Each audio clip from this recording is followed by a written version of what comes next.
El doctor Patiño siempre nos quiso enseñar de música, él siempre nos quiso contagiar de su pasión por la música. Y una de sus grandes pasiones fue la ópera. Y dentro de la ópera, el amor de su vida en la ópera fue María Callas. Le dedicó su vida al estudio de todo lo que fue María Callas y lo que representó para el arte. Y escribió un libro que se llama María Callas, la diva. Fue él quien nos introdujo en este mundo de la ópera.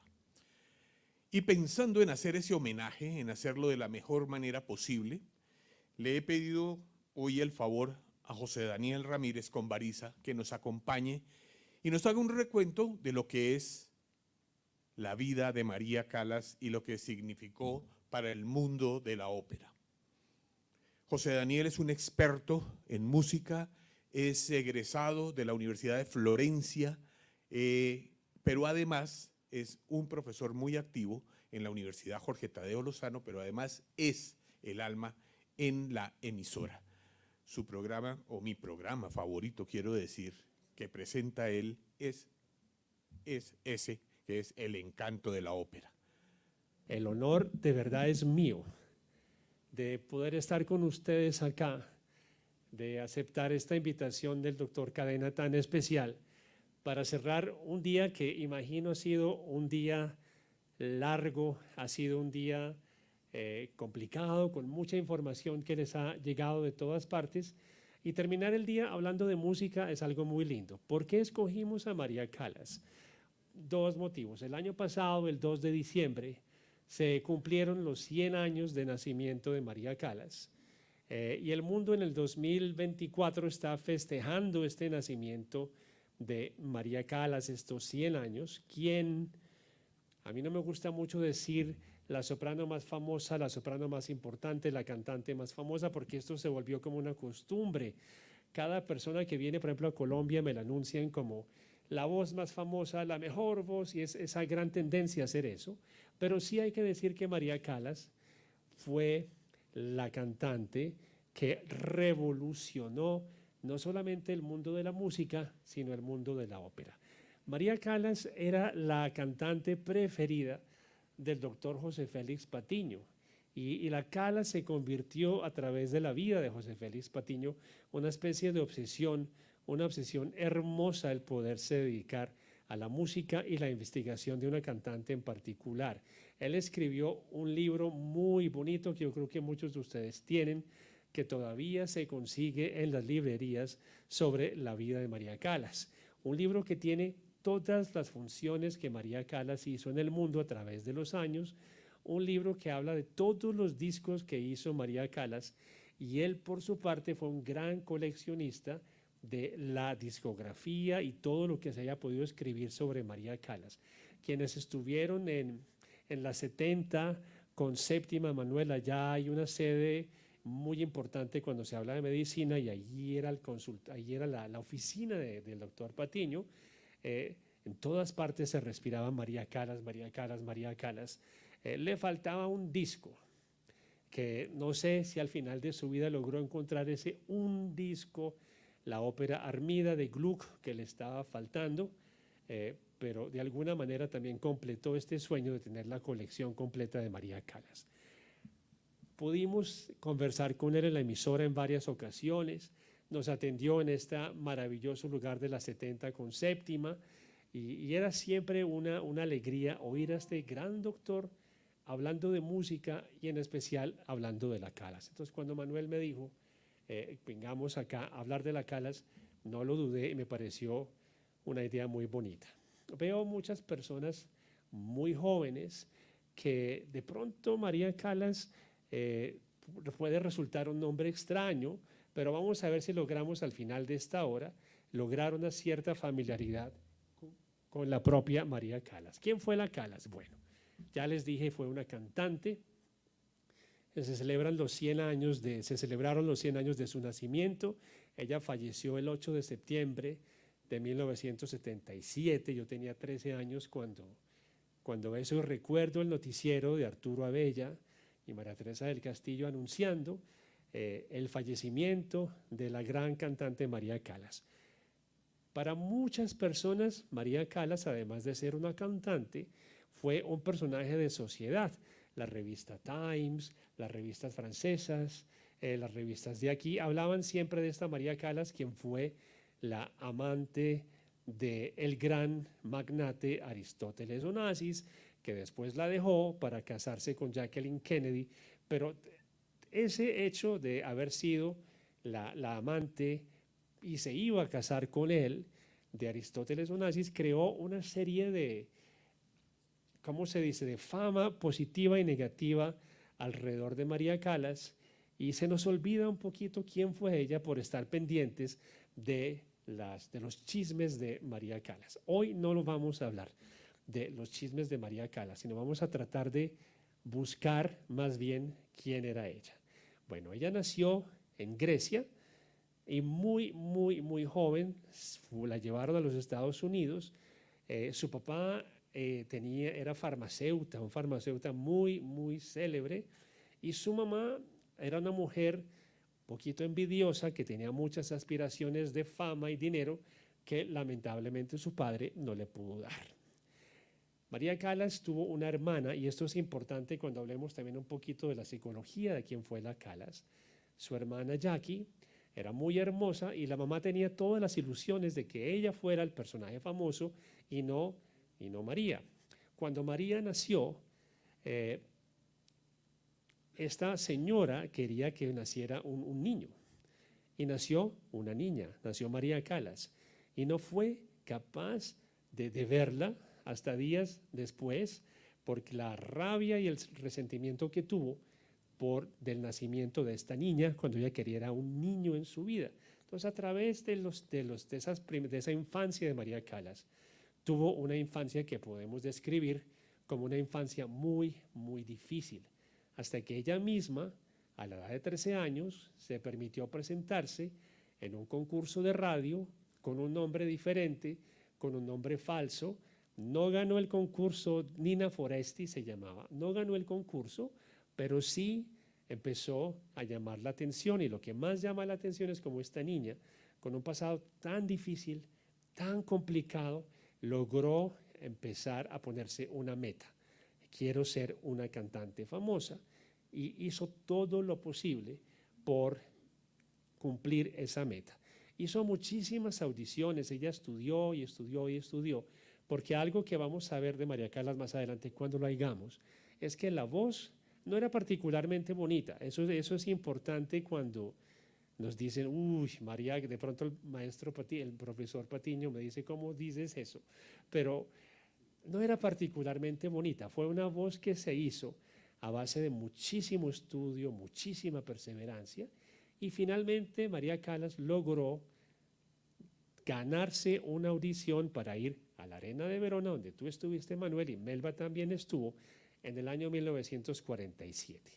Y recibió un papel en una ópera que se llama La Gioconda, del compositor Ponchielli, nacido en Cremona.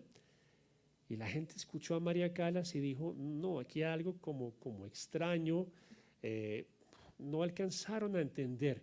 Es como cuando uno ve una obra de arte por primera vez, magnífica y majestuosa, pero el Guernica de Picasso, por ejemplo, y uno dice, esto está muy raro, esto es algo que hay que ver y oír muchísimas veces para poderlo apreciar.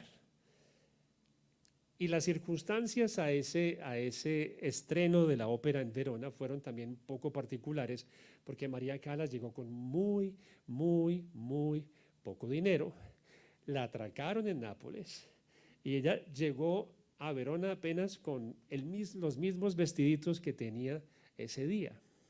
Y pudo conocer, también esto es la suerte de la vida o la mala suerte de la vida, pero para nosotros digamos que es la buena suerte de la vida, conoció a un señor, el maestro Meneghini, Giovanni Battista Meneghini, mucho mayor que ella, pero era un gran hombre quien se enamoró de esta mujer con un gran talento, tan enigmática, tan particular, y decidió apoyarla en su carrera. Meneghini la llevó a hacer otras audiciones y la llevó a Venecia. La llevó a Venecia y ahí le dieron unos papeles en música un poco inesperada, la música de Richard Wagner. Y entonces Wagner era este compositor, 1813-1883, quien creó unas óperas enormes, unas óperas de 4, de 5 horas, dificilísimas de cantar, y ella empezó entonces a hacer carrera como una soprano wagneriana de estos dificilísimos personajes que tienen que cantar con una gran orquesta, pero todavía la seguían mirando como el Guernica. Podemos siempre comparar a María Callas con el Guernica, este cuadro que tenemos que mirar, admirar y entender.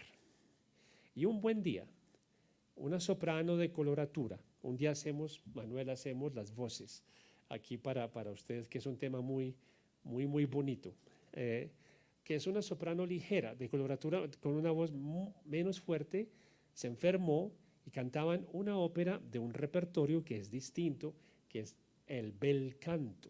El bel canto italiano, contrariamente a la música de Wagner, es una música muy melódica, muy bonita, muy fresca, que tiene momentos espectaculares, que quien oye música del bel canto de pronto se admira las notas altas, la agilidad en la voz, la cantidad de cosas que se pueden hacer con un instrumento. Se enfermó esta señora de nombre Margarita Carosio, y el segundo mentor de la Callas, Meneghini fue el primero, maestro Tullio Serafin.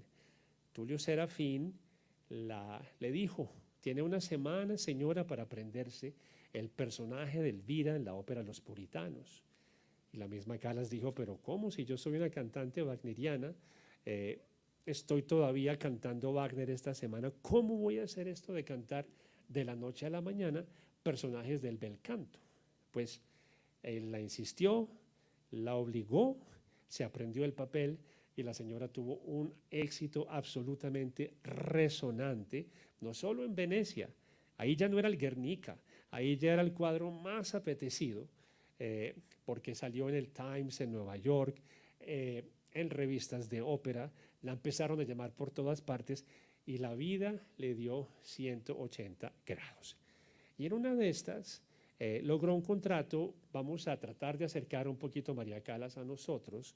María Callas llegó a México, y María Callas también estuvo en Buenos Aires, y María Callas también estuvo en Río de Janeiro.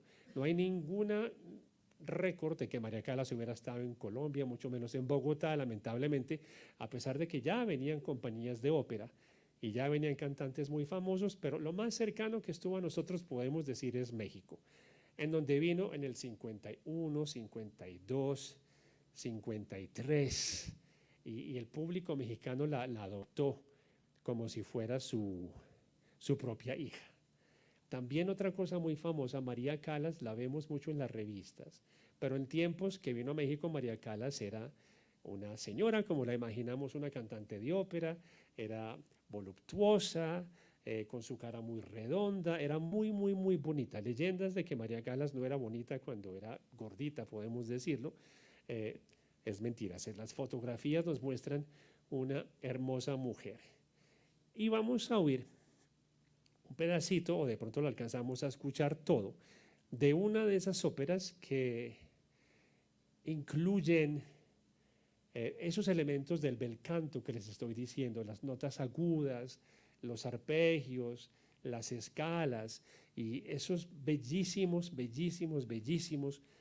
sonidos que, aunque no entendamos la letra, evocan algo muy especial en nosotros. Entonces vamos a imaginarnos a una niña de 18 años o 19, Adriana, yo creo que Gilda, en Rigoletto más o menos esa es la edad, es la hija de un jorobado quien trabaja en una corte para el duque de Mantua, y el duque de Mantua es un señor terriblemente coqueto que no le escapa a ninguna mujer de todas las clases posibles, y Rigoletto tiene a su hija muy escondida y le permite salir solamente una vez a la semana a la iglesia, por miedo a que el duque de Mantua se encuentre con su hija. Tan de malas es Rigoletto que en una de esas salidas el duque de Mantua ve a Gilda y finge enamorarse de ella. Entonces la escena que estamos viendo, estamos en casa de Rigoletto, es de noche, estamos en plena ciudad de Mantua, Gilda está sola y de alguna manera el duque de Mantua se vistió de estudiante pobre, Gualdier Maldé, y se presentaron. ¿Y qué pasó? Gilda quedó absolutamente enamorada de el duque de Mantua, nada que hacer. Ella no sabe quién es, ella cree que es un estudiante pobre de nombre Gualdier Maldé. La letra es absurda, que son 5 renglones, pero que 5 renglones que se vuelven algo mágico. Dice, caro nome, nel mio cor, es bellísimo nombre que en mi corazón resuena, lo hace vibrar, lo hace palpitar y repite, repite, repite esta bellísima música. Oigamos un buen pedazo. Esto es el que dice La Calas, el caro nome de México. El número 2.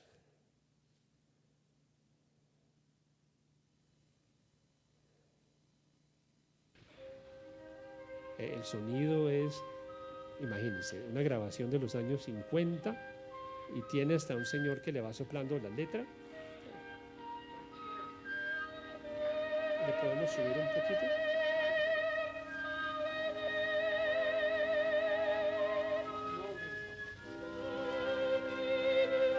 Ahí está en total éxtasis por Gualdier Maldé, el nombre del estudiante.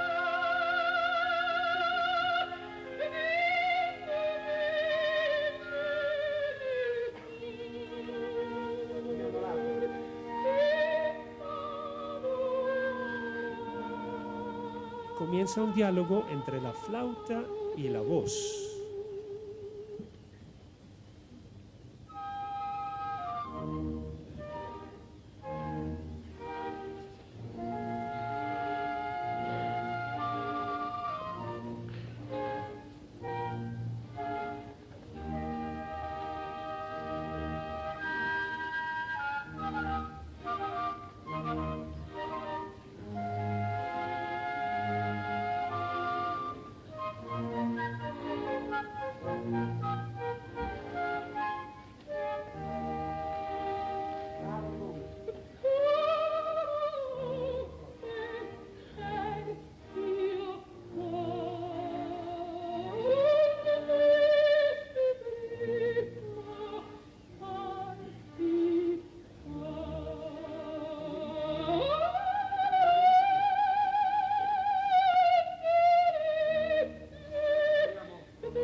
Ustedes esas frases, oh, estuve respirando, está enamorada por primera vez.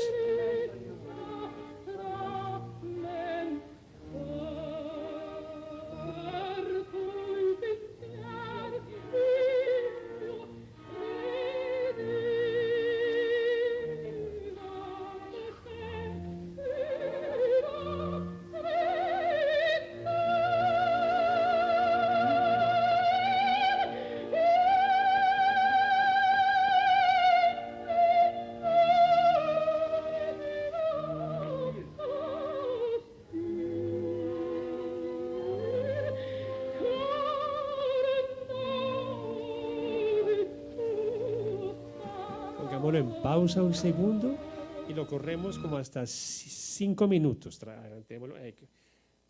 Más o menos ahí, poquito. Tenemos mucho que contar. Entonces ya escucharon ese caro nome con esa. La música deja de ser una sucesión de notas bonitas, de melodías. La música se convierte en una manera de expresar todavía más la belleza de un texto. Sigamos.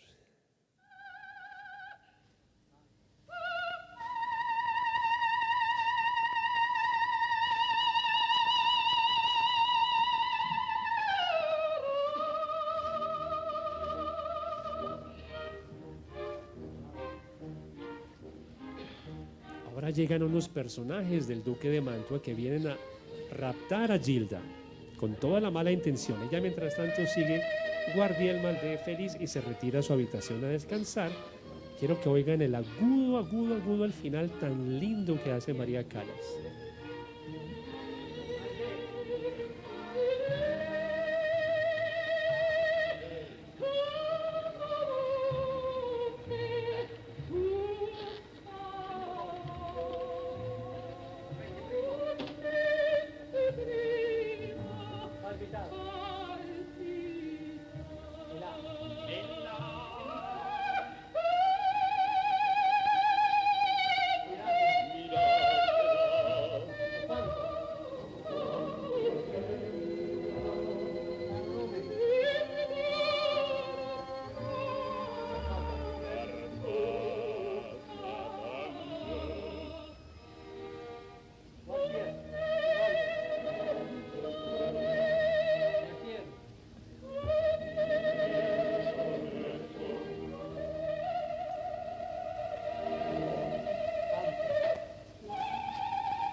Eso es algo, creo que estamos todos aquí de acuerdo, absolutamente espectacular. Hasta dónde llega la belleza de un texto y el poco temor a tomar riesgos, que era también algo muy importante en María Callas.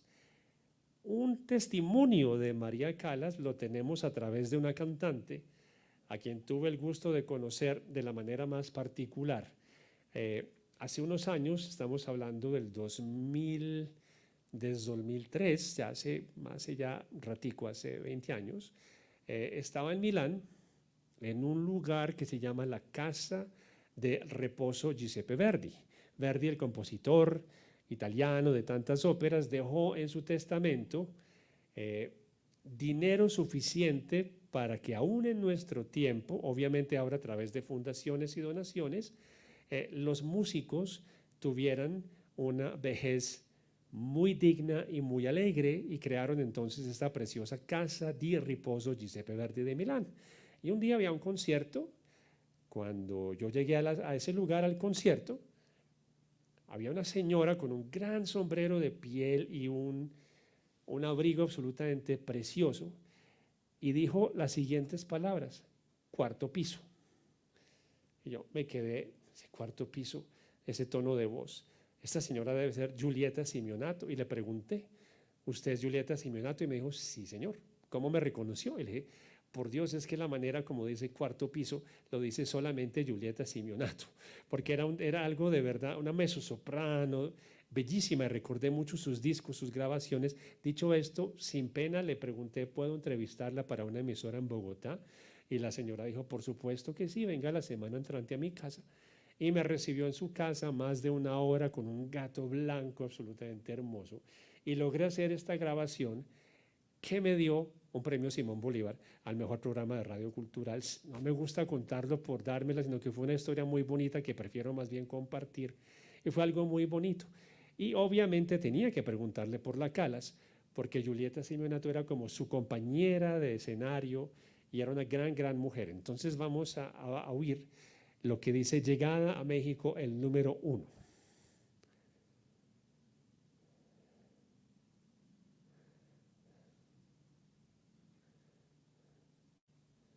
Es un audio. Esperemos que funcione.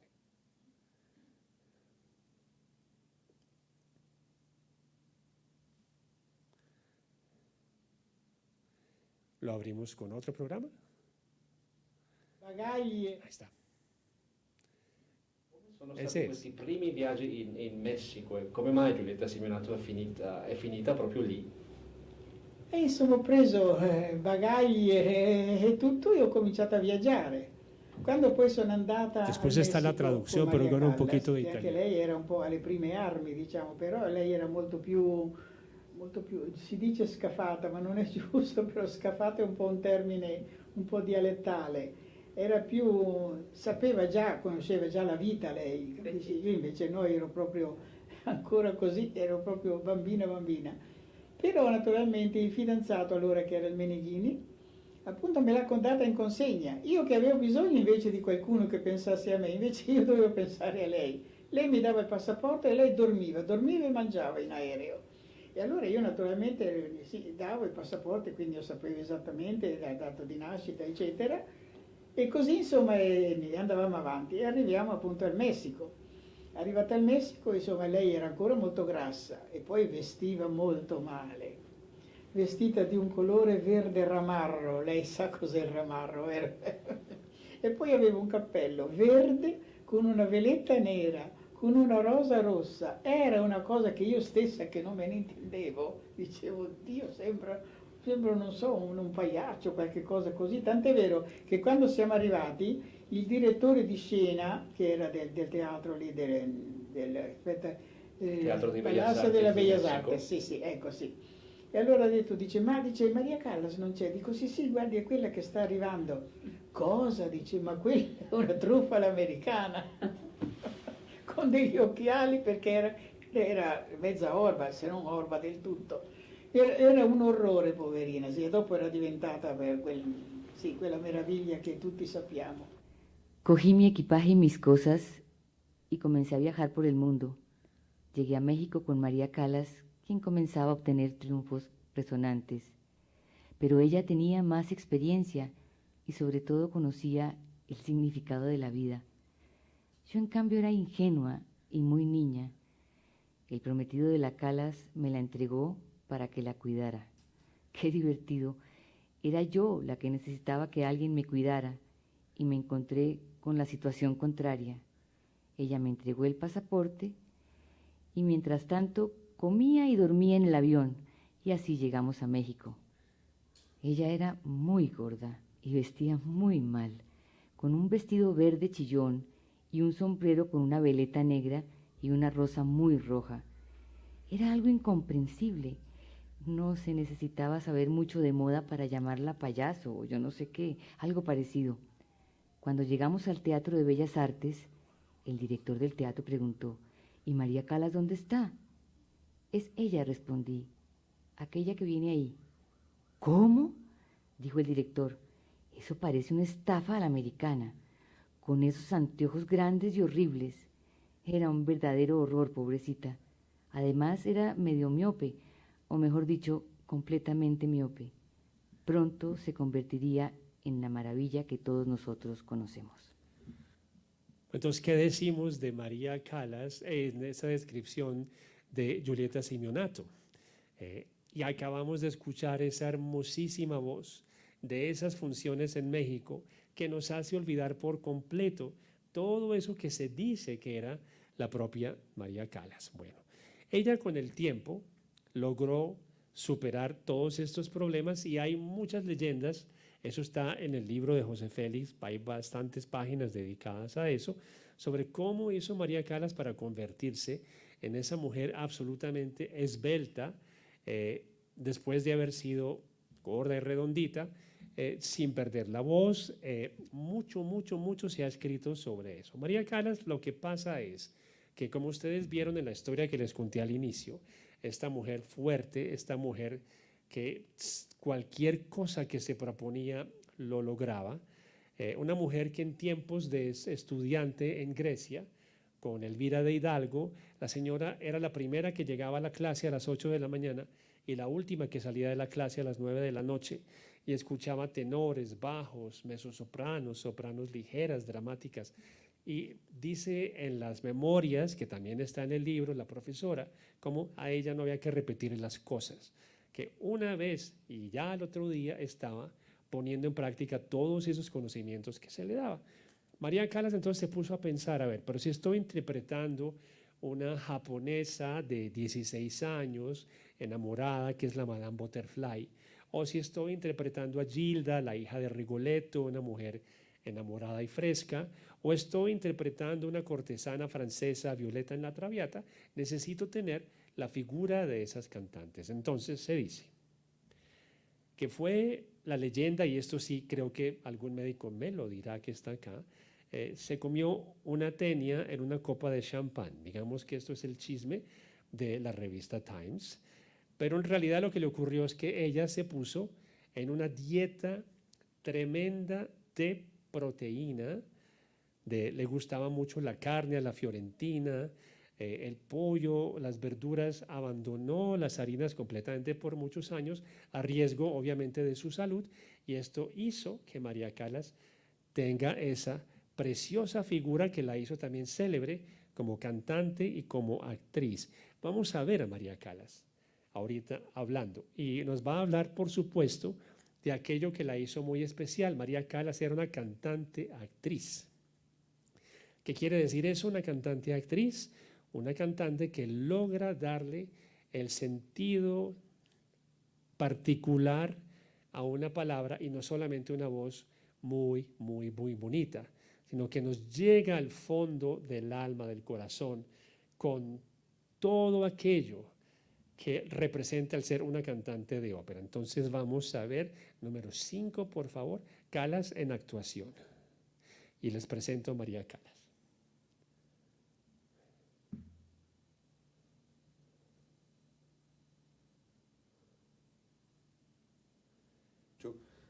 And obviously should have done before, is whether you had parallel to your bel canto training, your vocal training, whether you had acting training and movement training, but training. Yes. Of course, you learned how to do it. That's Actual acting training, no.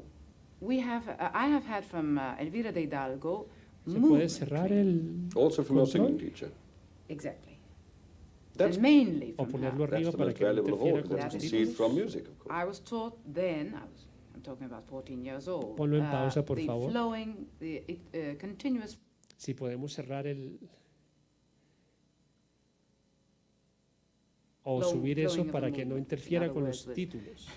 Stupidly done, but in any case, it was always this Y lo movement. volvemos a Yes. hacer. Exercises of Yes. this kind of Yes. movement, Yes. which means Gracias. Your bel to, and obviously should have done before, is whether you had parallel to your bel canto training, your vocal training, whether you had acting training and movement training, but training. Yes. Of course, you learned how to do it. That's certain. actual acting training, no. We have. I have had from Elvira de Hidalgo movement training. Also from your singing teacher. Exactly. That's, And mainly from her. that's the most valuable of all, because that's That is conceived most from valuable. music, of course. I was taught then. I'm talking about 14 years old. The flowing, the continuous flowing of a movement, which in other words was stupidly done, but in any case, it was always this movement. Yes. Exercises of Yes. this kind of Yes. movement, Yes. which means freedom of this also, and how to fall down, which is not easy at all. No. And rather important. And I promise you, it was really something to laugh at. You, to learn how to fall well, and you can't always fall the same way, you have to completely relax yourself and forget how you're going to fall. Because if you, a slight tenseness, then you hurt yourself. And well, then also you have to learn how, and how would this woman fall, and how would that woman fall. It's catalogued with many. That, of course, is many not only ways. technique, is it? Then you That is yourself. exactly. You've acquired But you the see, technique. you learn how to act. That is one step there. You have to face the public there, and you have to turn this way. But once you learn these things, then you forget about them. And then you manage to free yourself of these and even go against rules of acting if you can get away with it. If you can, yes, if you If you can get you've away got the with technique it. and if If you you've can get got away the with it. technique, if you've got the personality especially, certainly. to be able to overcome these things. It's not at all that easy, and these things cannot be improvised unless you have a terribly good and old training. In other words, since you were a child. You're So that it's broken second into this. nature, really. It's become second nature. In fact, what you learn becomes second nature. And what you keep on learning always goes hand in hand with what you have learned. But you keep on learning all the time. But the basic is, in other words, a dancer learns how to exercise. He has to go through his exercises to learn how to dance. This is exactly what happens in Yes. singing. Very carefully thought out, not only with you, but with many other ears, with your course. conductor, Yeah. with your stage director, with the maestro sostituto, and with your own work after Maestro that. sostituto, the operatic With the- coach who is yes, that's an right. expert on operas, Yes. but not necessarily Well, a he great teaches you, performer. coaches you the role before you reach the conductor. And he really It's a knows about all the long-term job. background of all these Yes, things. and you Should have to do. have a lot of courage to take his advice, because usually the greater you become, the less Yes, you true. want to know. And you just say, well, never mind, I don't take that. No, you have to, unfortunately, brace yourself and say, well, what was wrong? What is that? And sometimes you get very angry with yourself, mainly, not with the others. Because I would always have loved to foresee these things before. I should have thought of it before. Terrible. It's called pride or conscientiousness. So you also on stage, you grow into habits like hanging on to words. For instance, if you say casta diva, you can't, if you speak casta diva, you can't say casta diva. Or you sing the same way. You can't say casta diva. Casta diva che in argenti. On stage, you get into these bad habits. You accent the last Yes. consonant. Un personaje verdaderamente fascinante, y como ella, aquí nos habla de actuación, de voz, de tantos detalles que hay detrás de la formación de un o de una gran artista. Vamos a repasar, Manuel, tenemos hasta qué horas para estar con ustedes. 20 minutos, estamos bien entonces. Vamos a repasar algunos de los personajes más famosos para que ustedes, jóvenes, allá estas niñas, vayan después a mirar. En YouTube se consigue casi todo. José Félix no le tocó mucho el mundo del YouTube, pero hubiera sido fácil, estuviera estado fascinado encontrando estas cosas para que se hagan la tarea después. Entonces, algunas de las personajes principales, Gilda el Rigoletto, Norma, la Traviata, todas estas eran grandes mujeres, grandes heroínas, con historias verdaderamente fascinantes en cada ópera. Entonces, oigamos a María Callas hablándonos de sus personajes, y este es el número 6.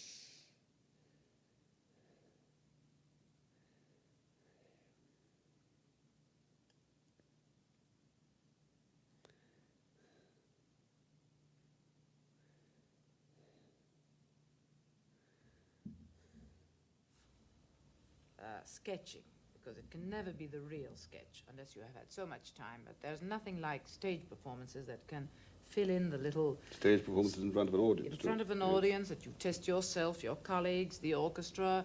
It's the intangible things that are so beautiful about music.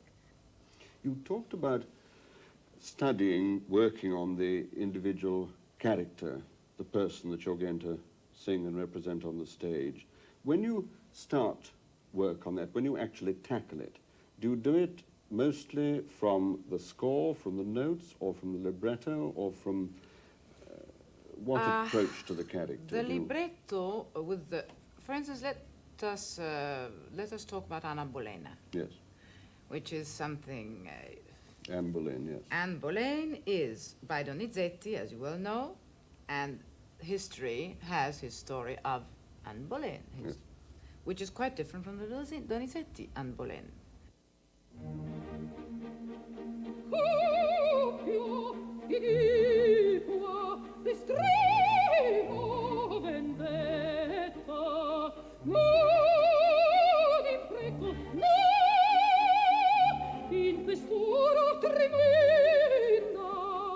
Donizetti has made her a sublime woman, a victim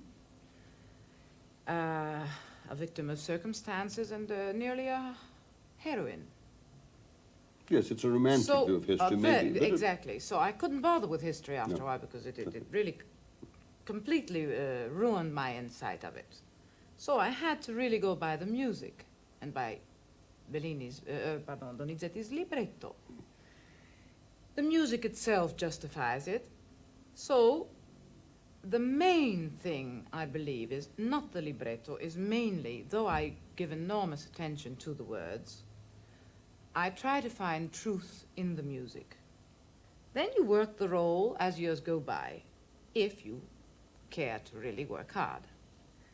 So eventually, with the years, you even can change hairdos, you can change costumes. My Traviata has changed frequently. My Norma, more or less, not much. It has, but not that much, because Norma doesn't stand that much. Medea has changed, definitely. Yes. A lot. Because I've seen her a very static figure, a very barbaric creature that knows what she wants from the beginning. And as I grew, I learned to know that Medea, though she was a very nasty character, after all, though, Giasone was even worse than she was. She was right in, And she was right. at least in her I mean, motives. in her motives. Yes, not in all so her I actions. thought later on that if I created a softer hairdo and a softer appearance, that I might really create her as more of a woman, a living woman.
If you don't persuade the public that you believe in the role and whatever gesture you do is true, maybe you're not right.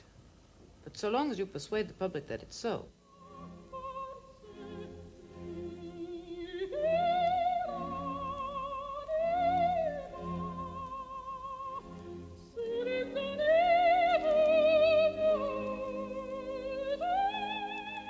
Many of her admirers would pick Violetta in La Traviata as the role in which Maria Callas's gifts had been most distinctly, most appropriately displayed. From the first, she's plotted every phrase, every color, every inflection of the music. She's planned every move and gesture.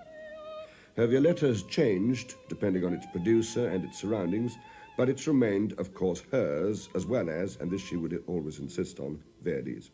As the opera goes on, the less she moved, logically also her kind of sickness would not permit much movement also. So towards the third and fourth act, the less she moved, the more the music gained and the more the role gained. Also, the public, I can afford little movement. Certainly. And towards the last act, I had preferred also a sort of a useless movement, like trying to fetch something, whatever it was, a useless gesture like trying to get the mirror or something on the dressing table and not being able to, and always just dropping the hand because you couldn't quite manage it. Like the breathing should have been shorter, it should have been more, the coloring of the voice should have been a little more tired. In fact, I had, without the critics knowing it, I had a compliment paid to me by saying that the coloring of my voice, in other words, they wouldn't know how, but the critics said that Callas in Traviata appeared to us tired. In the last act? Generally. Generally, yes. Yes, and especially in the last act. This was a compliment for me because I struggled so hard to find this particular quiet, rather little tired quality that I wanted, and it took a long time to have it. And it's dangerous, dangerous Yes. work also, because it's like on a little thread that can break from one minute to the other, the sound you want. Some detail, something that I wish to say that I will never forget what Serafin told me about Isolde when he insisted upon my having some wonderful costumes made, and I promise you I didn't have the money to make them then. He says, you must have beautiful costumes, and especially in these operas that Lo que nos dice es simplemente fascinante, pero aquí nos quedan 7 minutos para cerrar con esta charla que podría ser de 5, 6, 7, 8 horas. Ojalá que podamos hacerla acá en algún día completo, el ciclo de la Callas. Es como mucho se le criticó a María Callas de a veces generar sonidos que no eran particularmente bonitos, pero como ya les dije yo al principio, en pro de la escena, en pro de conmovernos, tomaba riesgos y se generó esto de seguidores de la Calas y detractores de la Calas a través de una vida completa. Todavía hoy se genera con otros artistas seguidores de Plácido Domingo, detractores, de etcétera, etcétera, etcétera, etcétera. Vamos a cerrar, y esto va en particular para ustedes dos tan queridas allá, y para ti, y para ti, y para ti, que creo que les está gustando un poquito la ópera. Vamos a ver un pedacito de la escena de la Traviata que ella les está explicando. La Traviata, una cortesana que sacrifica todo por amor, y sus últimas horas son unas horas de terrible pobreza, no tiene absolutamente nada y está esperando que de alguna manera su amor Alfredo llegue para poder morir en brazos de él. Entonces ella tiene una carta del papá que lee varias veces, pero ella siempre dice, ya es demasiado tarde, ya queda una sombra mía. Tiene una tuberculosis muy avanzada, quedan poquitas horas en la última cena. Entonces, ¿cómo esperamos que alguien cante bellísimamente robusta y cuando quiere mostrarnos es una mujer tuberculosa, y la última nota es algo frágil que la podemos discutir ahora? Entonces, con tu ayuda, vamos a poner Calas en la Traviata, la número 8,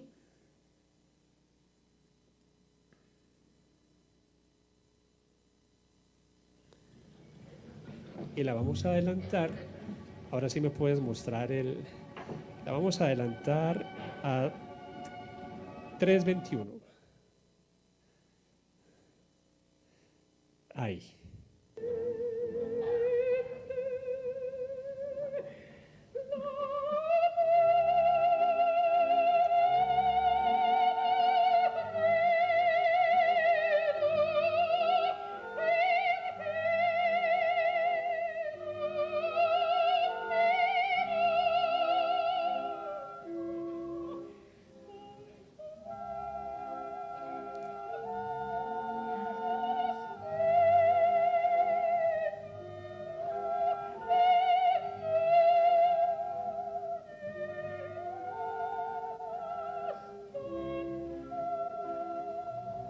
Estas son grabaciones en vivo, o sea que aquí no hay ningún tipo de trampa.